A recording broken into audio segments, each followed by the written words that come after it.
Assalamualaikum warahmatullahi wabarakatuh. Waalaikumsalam warahmatullahi wabarakatuh. Sangat berbahagia malam hari ini kita bisa berkumpul kembali dalam Ngopi Rabu malam ke 110. Masya Allah, masih bisa bertahan. Dan kita akan ngobrol-ngobrol santai soal pengalaman masing-masing mengenai dunia sastra yang diketahui atau dialaminya. Saya perkenalkan, ada Eka Munawaroh, kemudian ada Uyung Nuha, ada Istaulida, dan ada Ahdi Saka. Saya sendiri Eden Samsul Ma'arif. Kita akan mulai dari siapa, Di? Kalau mulai dari saya nanti habis waktunya. Habis semua. Mau dari Eka boleh, dari Uyung boleh, Iis, Ahdi, kecuali saya. Nah, kalau saya yang saya kan moderator, betul. Memoderasi, menjadi penengah kalau ada sengketa gitu kan. Kalau main di tengah bisa jadi playmaker, jadi gelandang atau gelandangan boleh tuh. Pembuka, saya tidak pernah bercita-cita untuk menjadi seperti ini. Dulu cita-cita saya itu jadi legend. Saya pengen jadi tentara dulu itu. Cuma dipikir-pikir tinggi kurang, nggak nyampe 170. Kemudian gigi ompong. Tadinya mau masuk SMA Taruna, habis Taruna kan ke Akmil. Kenapa nggak jenderal?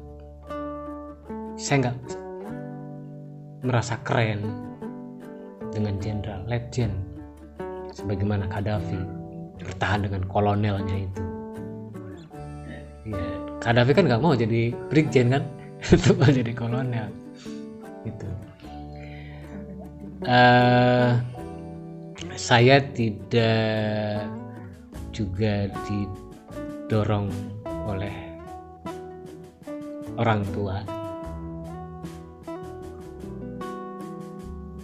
kecuali mamah almarhum yang selalu memberikan doa kepada apa yang saya kerjakan.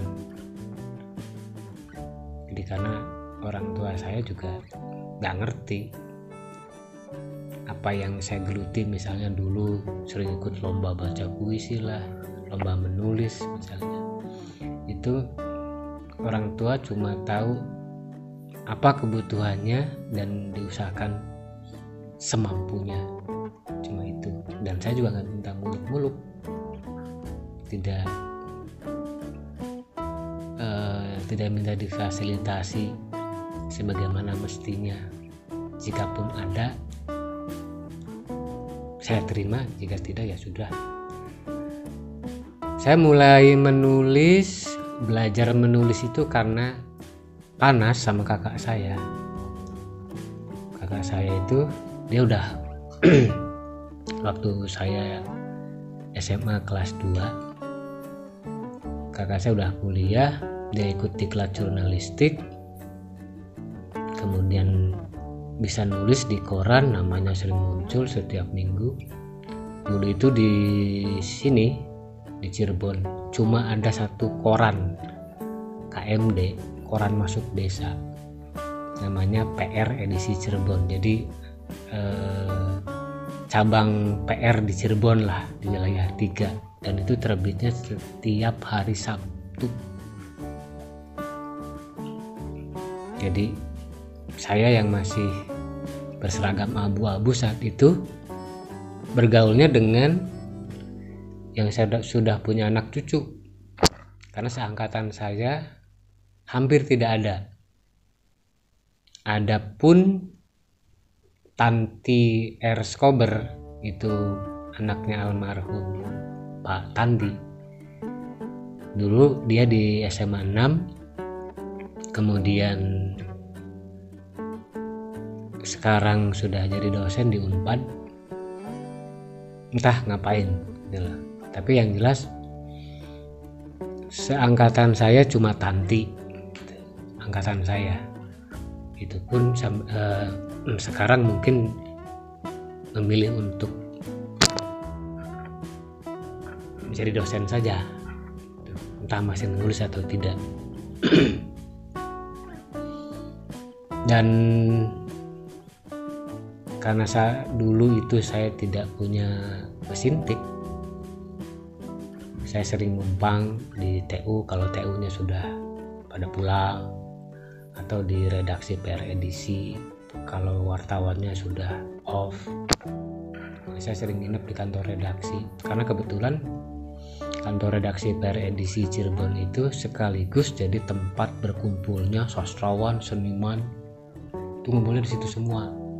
Jadi dua tempat berkumpulnya sastrawan dengan seniman di Cirebon sampai paruh 90-an itu di kantor PR edisi Cirebon, sekaligus halaman belakangnya yang biasa dijadikan tempat pertunjukan, diskusi dan lain-lain, dan di gedung Pemuda yang sekarang jadi Apotek Aman di ini nih, Pengkolan Lawang Gada, di pintu sepur itu, di situ tukar guling kan dengan yang di Bima pada zaman wali kota Kumaidi Safrudin. Itu jadi pentas teater seringnya di gedung Pemuda, pentas lainnya yang bisa outdoor di halaman belakang PR edisi Cirebon. Menarik saat itu, dan saya terbilang anak bawang ya, gerombal ikut nongkrong, ikut seolah-olah mendengarkan, menyimak obrolan orang tua. Jadi di situ karena mentor diklat jurnalistik kebanyakan orang-orang PR edisi Cirebon, jadi saya sekaligus magangnya di situ. Nah, lama-lama saya ikut tim budaya PR edisi, memegang rubrik film. Jadi setiap minggu saya nonton film midnight, Sabtu malam itu. Jadi pulang sekolah maghrib. Kenapa maghrib? Karena saya juga di organisasi intra di sekolah. Maghrib ke situ sambil nunggu malam, nunggu di redaksi, jalan kaki ke bioskop.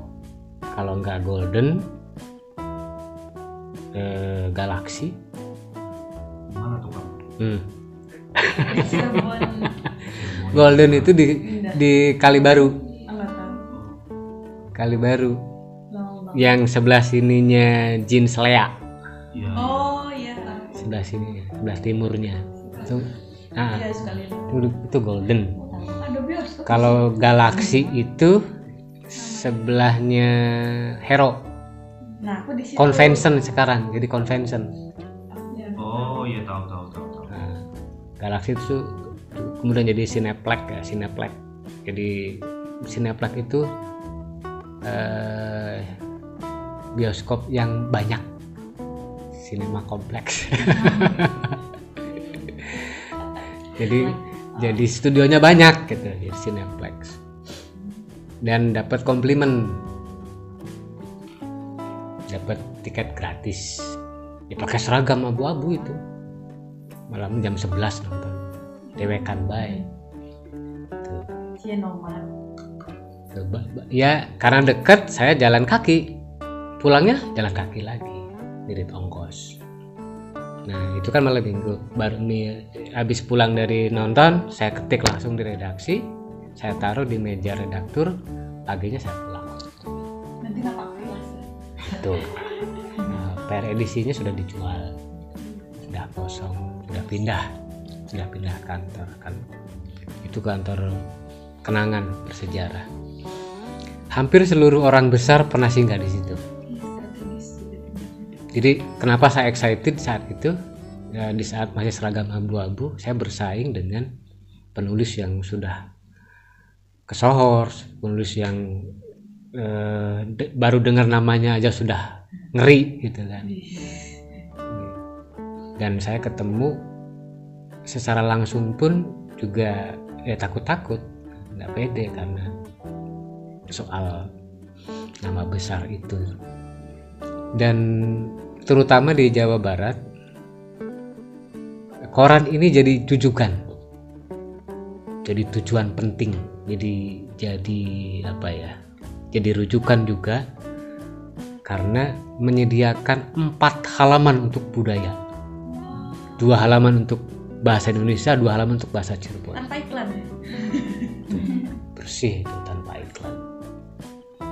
Gila kan zaman dulu, 4 halaman itu untuk bahasa Indonesia dengan, jadi ada puisi, ada cerpen, ada esai, kemudian ada resensi film, resensi buku, dan itu juga versi bahasa Cirebonnya ada, bukan bukan satu tulisan diterjemahkan ya. Artinya halaman yang lain itu memuat rubrik yang hampir sama, ada cerkak, ada parikan, ada wangsalan, ada jogregan, ada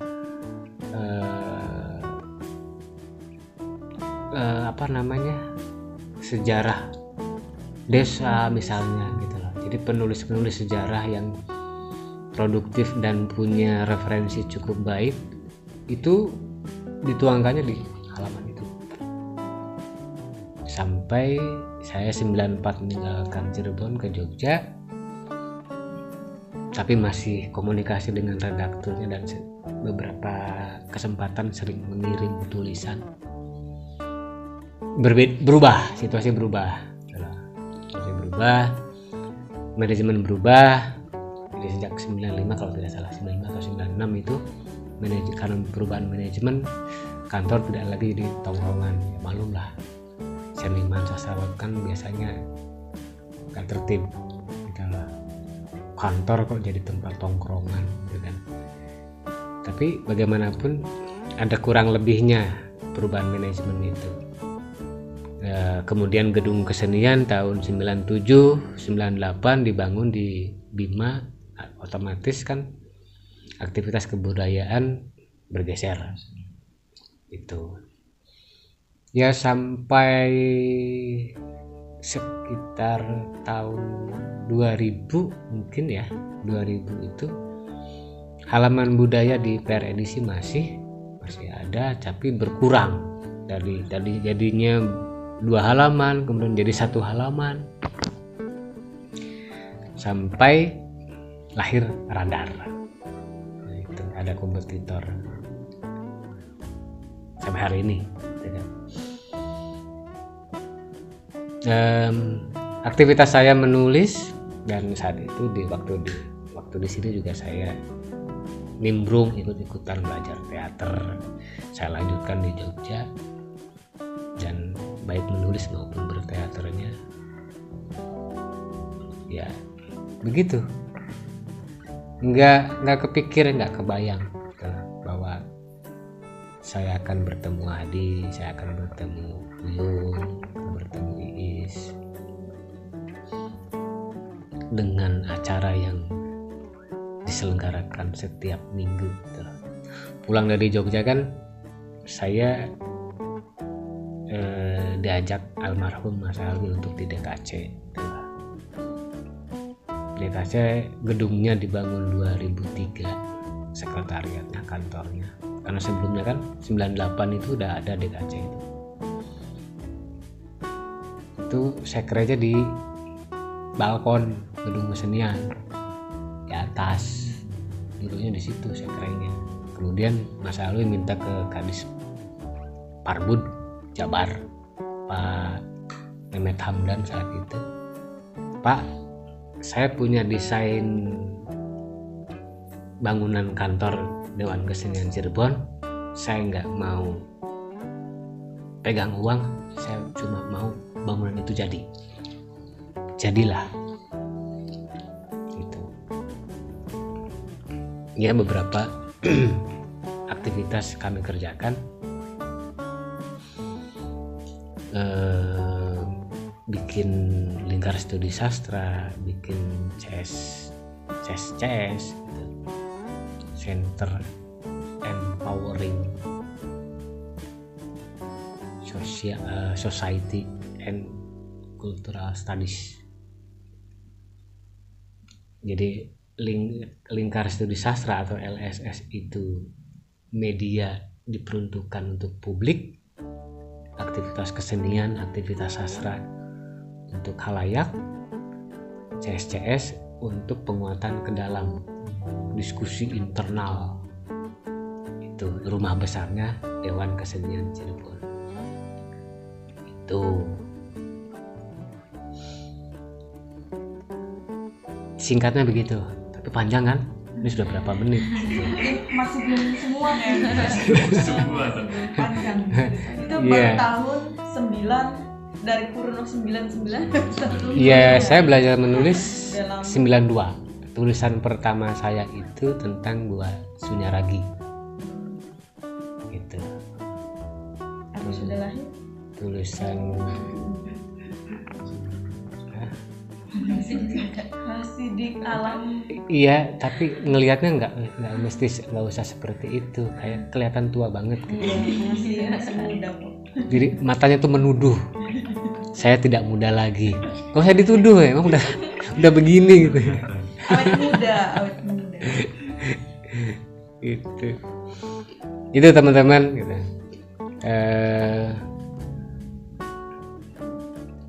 Mungkin nggak penting juga gitu, termasuk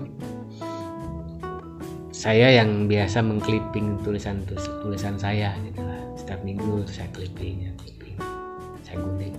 Cuma sayang clippingnya hilang. Ya kalau dibaca lagi mungkin saya merasa malu gitu. Kok tulisannya jelek, harusnya begini, harusnya begitu gitu. Paling karena persoalan saya nggak bisa bernostalgia aja dengan tulisan-tulisan saya di masa lalu gitu. Hilang, entah ada yang minjem nggak dibalikin, entah ada yang ngambil, entah gimana, dibendel, sebendel. Jadi saya bikin apa dulu tuh, apa namanya, jilid dulu, bikin jilidan dulu, baru kemudian tulisannya ditempel-tempelin.